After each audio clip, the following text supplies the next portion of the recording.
കണ്ണൂർ അഴീക്കോട് പൊയ്ത്തും കടവിൽ 20-കാരി ജീവനൊടുക്കിയ സംഭവത്തിൽ ഭർത്താവ് ആസിഫിനായി ലുക്കൌട്ട് സർക്കുലർ ഇറക്കി. ആസിഫ് ഇപ്പോൾ ദുബൈയിലാണെന്നാണ് സംശയം. ഭർത്താവിന്റെ ലഹരി ഉപയോഗം ചോദ്യം ചെയ്തതിനു ശേഷമുണ്ടായ പീഡനത്തെ തുടർന്നാണ് റിസ ജീവനൊടുക്കിയതെന്നാണ് ബന്ധുക്കളുടെ ആരോപണം. ഭർത്താവിനെതിരെ കൂട്ടുകാരിക്ക് റിസ അയച്ച വാട്സ്ആപ്പ് സന്ദേശങ്ങൾ മീഡിയ വൺ പുറത്തുവിട്ടിരുന്നു.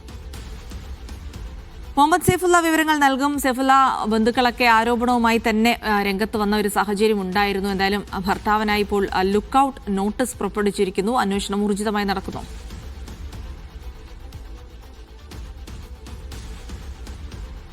ജിൽസി, അന്വേഷണം ഊർജിതമായി തന്നെ നടക്കുന്നുണ്ട്. കാരണം നേരത്തെ അസ്വാഭാവിക മരണത്തിനോട് കേസെടുത്ത പോലീസ് പിന്നീട് ആസിഫിന്റെ പങ്ക് മനസ്സിലാക്കിയതിനു ശേഷം ആസിഫിനെതിരെ പ്രേരണാ കുറ്റവും ഭർതൃപീഡനവും എന്നുള്ള തുടങ്ങിയ വകുപ്പുകൾ ചുമത്തിയിട്ടുണ്ടായിരുന്നു. അങ്ങനെ ആസിഫ് ഈ വിഷയത്തിന് ശേഷം ദുബായിലേക്ക് പോയിട്ടുണ്ടായിരുന്നു. ആ ദുബായിൽ നിന്ന് നാട്ടിലേക്ക് എത്തിക്കാൻ വേണ്ടിയിട്ടാണ് ലുക്കൌട്ട് സർക്കുലർ പോലീസ് പുറത്തിറക്കിയത്. ആസിഫ് നേരത്തെ ദുബായിലായിരുന്നു. റിസയുടെ മരണവിവരം അറിഞ്ഞാണ് ദുബായിൽ നിന്ന് നാട്ടിലേക്ക് വന്നത്. പിന്നീട് ആ ദിവസം തന്നെ ഈ സുഹൃത്തുക്കൾക്ക് അയച്ച ഓഡിയോ സന്ദേശങ്ങളൊക്കെ പുറത്തു വന്നു എന്ന് അറിഞ്ഞതിന് ശേഷമാണ് ആസിഫ് തിരിച്ച് ദുബായിലോട്ടേക്ക് പോയത്. അങ്ങനെ തിരിച്ചെത്തിക്കാനുള്ള ശ്രമമാണ് പോലീസിന്റെ ഭാഗത്ത് നിന്നും നടക്കുന്നത്. ആസിഫിനെതിരെ കടുത്ത വിമർശനമാണ് റിസയുടെ ബന്ധുക്കൾ ഉയർത്തിയത്.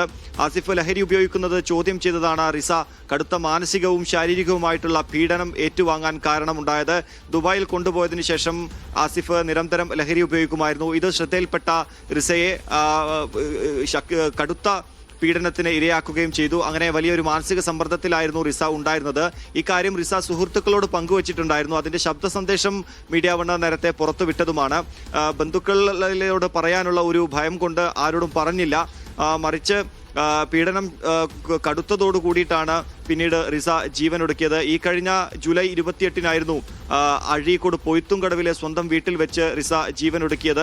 പിന്നീട് റിസയുടെ കിടപ്പുമുറിയിൽ നിന്ന് ജീവനൊടുക്കാൻ കാരണമെന്ന് പറയുന്ന ഈ മരണമൊഴി എഴുതി വെച്ച കുറിപ്പും പോലീസ് കണ്ടെത്തിയിട്ടുണ്ടായിരുന്നു. അതിനുശേഷമാണ് ആസിഫിനെ ഈ കേസിൽ പ്രതി ചേർത്തതും ആസിഫിനെതിരെ ഭർതൃപീഡനത്തിനും പ്രേരണാ കുറ്റത്തിനും കേസെടുത്തത്. എന്തായാലും അന്വേഷണം ഈ കാര്യത്തിൽ ഊർജിതമായി തന്നെ നടക്കുന്നുണ്ട്. ആസിഫിനെ എത്രയും പെട്ടെന്ന് നാട്ടിലെത്തിക്കാനുള്ള എല്ലാ ശ്രമങ്ങളും നടക്കുന്നുണ്ടെന്നാണ് വളപട്ടണം പോലീസ് അറിയിച്ചിട്ടുള്ളത്. ജിൽസി, ശരി, മുഹമ്മദ് സൈഫുള്ളയാണ് വിവരങ്ങൾ നൽകിയത്.